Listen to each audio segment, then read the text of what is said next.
Welcome to Stop Wasting Your Wine, a wine review podcast where we waste our wine so you don't have to. On this episode, we review a white wine from South Africa. Joel, why don't you tell us what we're drinking today? Yes, absolutely. Okay, so we mentioned we were drinking a white wine from South Africa. So today we are drinking the Blaauwklippen 2023. Blaauwklippen? That was good. Thank you. Blaauwklippen? Blaauwklippen. 2023 Chenin Blanc, and this is from Stellenbosch in South Africa. This has an ABV of 13.5%, and we picked this up from Total Wine for $18. Joel, why don't you start us off? What are you getting on the nose? All right, so it's very nice. So I'm getting a little bit of fruit peeking out there, little citrusy, little like honeysuckleness. Like there's a very softness in there that I'm picking up on. But yeah, that's kind of that and like a little lemon. That's about it. Yeah, you keep saying like a little citrusy, and Yeah. to me it's like a lot citrusy. I'm getting like I don't know. a lot of that lemony, and then like green apple. Mm-hmm. Good call. I like that. Well done. Yeah. No, that's really Yeah. good. I would say absolutely green apple. I think is a great call. I would also say, and this is really front of mind because I had a guava pastry for dessert today. I went to a little Cuban spot and I had a guava pastry, but I'm kind of getting guava out of here. It's very similar to the dessert I had this evening. So It's you, I guava. can see that. No, Since you've said it, yeah. I like that. Yeah. yeah, a little tropical fruit in there, but I also think the lemon is a Yes. really good call. And then I would also throw in some minerality. I think I'm getting out of there. All right, so we got some green apple, we got citrus, we got some honeysuckle, we got some guava. Anything else on the nose, gentlemen, before we take some sips? I think We nailed it. That's pretty good. Pretty good. All right, let's see what we got. Colin, you want to take all the good ones first? Yeah, I think we're definitely get some of that lemon. I think that's absolutely coming through. Aaron, I think green apple was a great call. I think you get a little bit of that tropical fruit, not too much. It's definitely not one of the major players, but I think it kind of plays with the lemon pretty well. You guys have anything else? For structure side, like I really like the acidity. It's like super acidic. It's really, especially with like the citrusy stuff. Mhm. Like I am puckering while Yeah. I'm sipping on this. It's just like, Yeah. which is making me drink more. So excellent product design. Yes, indeed. I want to commend you on the guava call out. I think that's a little bit more prevalent here. Also, I think the minerality really shining Definitely. through here. Yeah. For sure. Yep. 100%. And it's so acidic. This is definitely high acid. There's no doubt about that. But I think it works. I don't think Yeah. it's terribly offensive, although it is like just an acid punch to the face. Which some people don't like Chenin because it is so high in acid. But, in this wine, I think it works. Just like the overall structure, like says acidity, like for a white wine, it is a slightly higher alcohol level for a white wine at 13.5. It is, I think, like a good bodied wine. Like I'm enjoying the overall like experience of it. I think it's pretty well balanced across the board. I don't want an answer right now. I just want to plant the seed. I want it to grow in your heads, and I want you to consider this over the next 20 minutes. This is a guava plant. Well, is this a CPP? That's what I want to plant the seed. I don't want an answer. Okay. I just want to plant the seed and let you think about it. Also, is it dry AF? I think we can put the dry AF stamp on it. We haven't dry AF'd in a while, but It's definitely dry, but I think it feels even Not more quite dry AF. because it's dry AF for sure. I mean, there's yeah, I'm going to use my stickers in a while.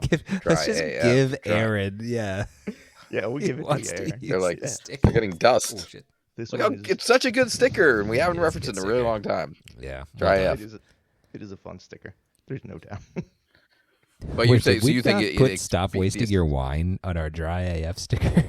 No, it's at the bottom. My fingers are on it. Oh, okay, perfect. That's Oh, stop there it wasting is. wine. Okay. All right. Guys, we looked at the sticker designs for way too long. We did not miss We anything. We Like did. they went through 18 iterations. Yeah. But you're saying the acidity is so high it is making the dryness maybe Yeah, I feel think- more dry than I think so. And I think they're kind of playing off of each other because there's no sugar in here. And usually sugar is the being a dry wine, sugar's kind of the balancing act to acidity.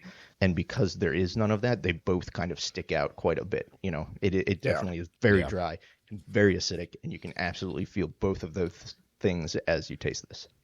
For sure. Yeah, and I gotta say, it is so dry and it's so acidic, and it's making me continue to drink it and pour more glasses because I am just starving for hydration, and it is not helping me because it's just making it worse. So before we get into our review, let's just give this one more smell, one more sip, see if anything else has kind of popped out in the last like 15 minutes of fun time. Now, I imagine this wait time is probably a lot more important when we do reds than this. Reds But and, who knows? Still feel like it's oaked fun. whites, heavier whites. Mhm. I don't think this wine has changed too much, honestly. I think it's No. about the same as it was. Hasn't gotten any better, hasn't gotten any worse. I think it has gotten a little less cold. I took mine right out of the fridge. as they do. Sure, but I think I kind of like it a Thermodynamics little bit has colder. taken place in the last 25 minutes. No, my point there was You did like it when it was colder. Yes. I know. Yeah, totally. We're just being jerks. No. And the engineer down here wants to toss in the term. thermodynamics. Hey, did it sound cool when I said thermodynamics, guys? It, Is that it cool? sounded accurate. All I believe right. you. I believe you 100%. No, I think that's a good call. I'm not getting anything new popping out on the nose or in the taste. No, I don't think No, so. but I'll tell you, I enjoyed. I shocked myself at how much I enjoyed that sip again. Well, then let's pop into the review. Yeah, but did they like it? It's time for the review. Gentlemen, we have tried this bottle of wine. Which one of you feel the most confident in reminding our viewer and listener what we are drinking? Joel did such a good job in the open. Let's go back to Joel. Joe, what are we drinking? So, as a reminder to the listener at home, we have been drinking and I think enjoying and are about to review the Blaauwklippen Chenin Blanc from 2023. This is from Stellenbosch, South Africa. Okay, so that's what we have in front of us. Set you back $18. That big money. How do we feel about it? Colin, since this was your wine, you'll go last. Joel, why don't you start us off? How are you feeling? Yeah, good. I'm feeling good about it. Good. But I think that's pretty much Good? my review. No, it's like it's good. It's interesting because I keep thinking about the counter, which is like our it's fine counter, and I think that this is a little better than it's fine. Like I think it's good. So I am going to go ahead and put this Chenin Blanc on the kitchen table. I wouldn't say that it's one that I'm going to like as soon as a friend comes over, I have to share with them and I have to show them because it's going to blow your mind. But it's really enjoyable, really solid, fun to talk about. I think, this was one of those ones where like when I first started smelling it and drinking it, I wasn't getting too much. And then you guys started talking about things and I was finding these things in there. So there was some complexity that was fun to explore. So all in all, really enjoyable wine, putting it on the kitchen table. Yeah, I think I'm with you on that one in like the situational sense, right? It's situational kitchen table. It's like, am I bringing this to a housewarming party, like and showing it off? No. But if I want to bring something a little bit unique, or I know the person's really into acidic wines, or I want to bring something from South Africa, or talk about that this vineyard is, over 350 years old or whatever it is, like there's enough going on here with this wine and this history that I think it's interesting, and also at the price point, like just grabbing it and having it seems pretty good to me. I think it is slightly better than a wine that I would just keep around the house and drink. Yeah, so I agree with you. I think it's a kitchen table wine. It's a great wine for what it is. Colin? Yeah, I'm right there with you. I was flopping between the front of the counter or the back of the kitchen table. I think you can put it either spot and it would be fine. But like Joel said, it's really tasty. Like it's not terribly complex, but there are a couple things going on in there. It's definitely not towards the front of the kitchen table. I'm going to end up putting this one on the kitchen table with you guys, but it's just really enjoyable. And if you like high acid white wine, I think this is definitely worth the $18. I mean, I think this one, as far as value is concerned, I think you get $18 out of this. You're not getting 30 out of this. You're not getting even 25. But I think for an $18 bottle of wine, this is a great bottle for that price. So I'm putting it on the kitchen table with you guys. On the stop wasting your wine scale, though, this is a stop wasting your wine $18 bottle of wine.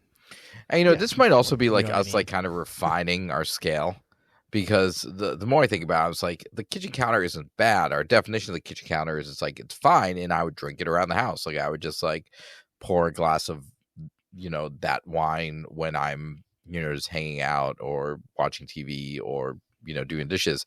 And this kind of does fall in that category for me. So it does. This is kind of like, in our very non-scientific way, like kind of waffling between the counter and the kitchen table for me. Yeah, I would say it's a little bit better than fine. I think it's good. Like I'm enjoying it quite a bit Finer more than I would say at fine. Fine would just be like, I'm just gonna pour it and not have to think about it. But this I'm actually enjoying. Fine to me is just kind of passable, as opposed to this is actually enjoyable. So that's why ultimately it's ending up on the table. To me, the count, not to belabor it more, but to me the counter is like, it makes you feel nothing, good or bad. Sure. It's just there. It's just wine. It's wine. It's there. Yeah. And I need a glass of wine. That's not this. Yep. This is fun. Yeah. Mm-hmm. Yeah. Okay. Yeah. Totally. And I think too, especially when we just talk about the price point as well. We're talking about $18. We're talking about just grabbing something and having it. Like it's a good, in that category, a good wine to grab. So that's what we're trying to illuminate here on Stop Wasting Your Wine. Indeed. Clearly not a waste of your wine if you want to spend $18. If you're running Total Wine or whatever other company you have near you that carries this, grab it. It's a good one to have. It's a good one to talk about, especially if you like wines that are dry AF, because this one is. Definitely. And let me go back. I planted the seed earlier. You did. What do we think, guys? We got a CPP here? No? I don't know. It feels too dry. It feels too acidic, too dry. Like I'd be on the porch and I'd be dead. Yeah, it's like, it's almost there for me, but it doesn't quite hit on the crushable level. That's like fair. I don't want to just sit here and crush this wine. As we've all pretty much crushed it. The data is pushing against the anecdote. Okay, so maybe for Aaron it is a CPP. I don't know. So I'd be okay I'm either with way. you. I could see it going one way or the other. It doesn't scream CPP like some of the wines we've had in the past. I am with you. I just took another sip and it made me think a little too much for it to be a CPP. Sure. So yes, I'm with you. I like it. I just go back to the $6 bottles of like Vino Verde that I have like stockpiled in my pantry down here. Yes. That was just like crisp and bright and like medium acidic and $6. And I'm like, yeah, that is, I'm just holding the bottle on my porch. So, so I agree that it's like good. And I'll say this, I would drink this outside. I would drink this at a barbecue or just sitting outside, but I don't think this is my go-to. Yeah, I agree. Fair. Yeah, but good bang for your buck. Yep. Not a waste of your wine. Try it. We don't normally say it this many times, but I want to say it. The Blaauwklippen from Stellenbosch Chenin Blanc. So that was like 3 different languages, all in 2 sentences. And we say go ahead and grab it if you like high acidic white wine.